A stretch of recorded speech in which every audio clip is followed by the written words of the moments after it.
السلام علیکم، کیا حال ہیں؟ سب سے پہلے میرے چینل کو سبسکرائب کریں، ویڈیو پسند آئے تو آگے شیئر کریں اور اپنے دوستوں کو سبسکرائب کرنے کا بولیے۔ آج میں بتانے چاہ رہی ہوں مراکشی میمونہ توپ کے بارے میں۔ یہ پرتگالیوں کو شکست دینے اور صافی اور اگائیڈیر کو آزاد کروانے کے لیے یہ مہلک ہتھیار ہے جو صدیان مراکش استعمال کرتا تھا۔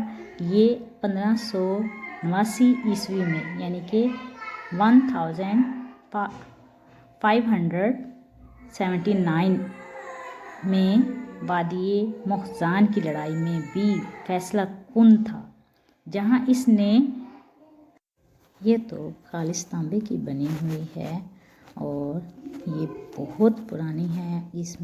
یہ آپ کے لیے انفارمیشن لائی ہوں اور اس کا وزن 12 ٹن اور خالص تانبے کی لمبائی 4.80 میٹر ہے۔ اس کی حد 1000 میٹر ہے اور یہ کہ اس نے ٹائٹس اور یورپی حصار پر مشتمل پرتگال کی فوج کے مورچوں کو کچل دیا۔ اوکے، اللہ حافظ۔